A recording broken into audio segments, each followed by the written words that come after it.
Alam mo ba nung nawala ka? Alalang-alala sa'yo si Sir Ral. Kaya nga napakabuti niyang kaibigan. Sa kilos niya, parang hindi lang kaibigan ang tingin niya sa'yo eh. Ginawa niya ang lahat para hanapin ka.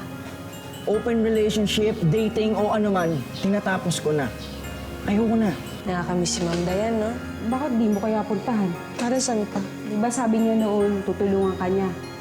Alis na ako. Saan ka pupunta? Hanapin ko na yung mga magulang ko. Sasamahan kita.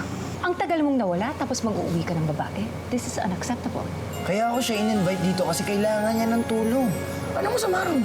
Ang masama, hindi ko siya kilala. Ayoko mag-away kayo ng mami mo, lalo na kung ako ang dahilan. Yun yung mga partner ni Denver. Nakareserve yun para sa akin. Gusto mo, dun ka muna hanggang sa maplano mang lahat. Ralph? May naiwan ka ba?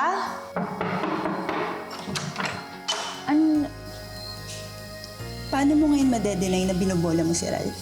Galing mo? Ang galing mong manloko. Hello, Bessie. Nag-sneaking kasi ako sa front desk office. Nakuha ko yung address ni Ma'am Dayan na nag-check-in siya. Yung address niya dyan sa Maynila. Sige, pupuntahan ko na siya. Baka matulungan niya akong hanapin yung mga tunay kong mga magulang. Saan po kayo pupunta? Kay Ma'am Dayan ho. Dayan Sebastian. Ano pong pangalan nila? Ho po.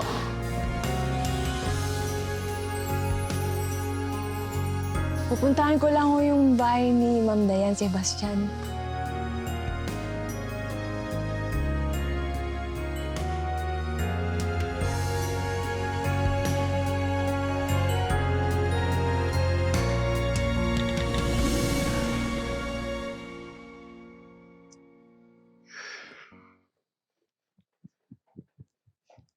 Uy, Ral. Sigurado ka ba kung saan nahanapin si Hope? Malamang. Wala naman siya ibang kilala dito sa Maynila, di ba? For sure pupunta yung kay Miss Dayan kasi nagsabi siya magpapatulong siyang hanapin yung parents niya. Bakit pa ganyan si Hope? Bigla na lang umalis nang di nagpapaalam. Dude, di ba parang bastos? Dude, knowing her, meron siyang good reason. Malalaman natin pag nakita natin siya. Iba na talaga tama mo. Alam mo, bago mo pa ako simulang asarin, lumakad na tayo at hanapin na natin si Hope. Tara na! Ito pa madapa.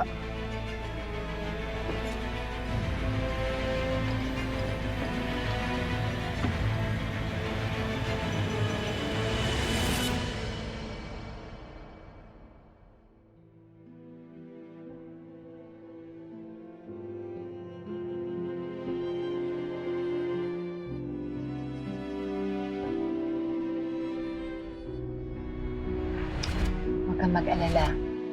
Oras na gumaling ako, tutulungan kitang hanapin ang tunay na mga. Magiging teacher ka. Tutulungan kitang tuparin ang pangarap mo. Ako, Ma'am Dayan, sabi mo pa yung binibigay niya sa akin. Hope, maliit na bagay lang yan. Kung yung ibang tao nga tinutulungan ko, ikaw pa kaya? May parang anak ko na rin. Pwede na akong pumasok? Manluloko ka pala eh. Ho? Hindi ka pala kilala ng mga Sebastian eh. Akala mo siguro, naiisahan mo sila, no? Huwag ka bang pinalimutan na ako ng Dayan?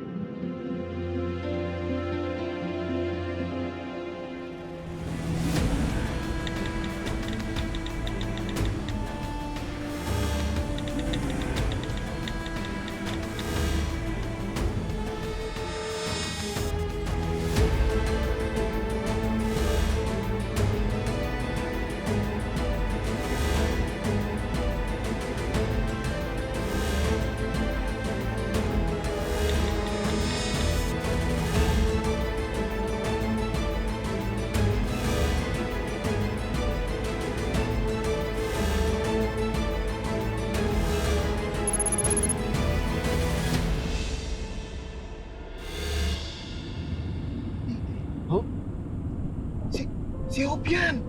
Hope! Hope! Hope! Hope! Hope! Hope!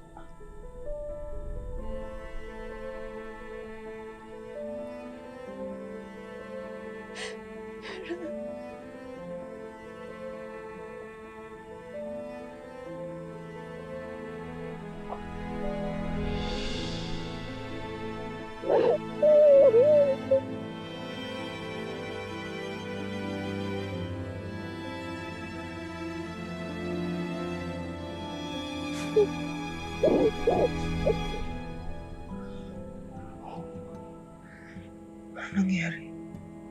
Ano nangyari?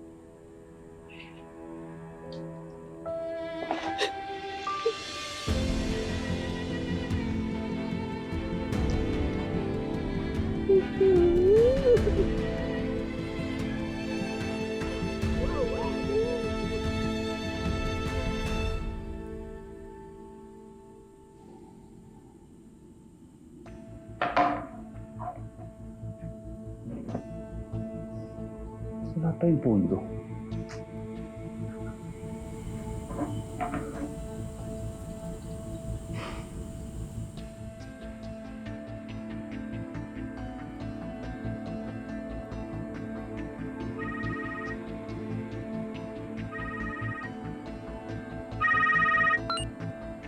This better be good. Hello, madam. Madam, kaka-check ko lang po ng account ko. Parang hindi pa yata pumapasok yung pondong hiningi ko. Yung napag-usapan natin. Yes, pinahold ko. Ha? Bakit? Because I realize you've just been stringing me along. Alam mo, Lucas, kaya ako naging successful dahil hindi ako nagpapaloko sa mga tulad mo. TSV. Totoo po sinasabi ko. Di ba, kailangan nyo ng clone para sa anak nyo? Mabibigay ko sa inyo yan. Pwede ba, Lucas? Puro ka na lang pangako. Pero wala ka namang pinapakita sa aking progress. Madam, malapit na po. Malapit ko na po mahanap ang clone. May mga leads ako. Kung gusto nyo, bigay ko sa inyo lahat ng report. Not enough. Saka na lang tayo mag-usap kapag may maganda ka ng ibabalita sa akin, ha?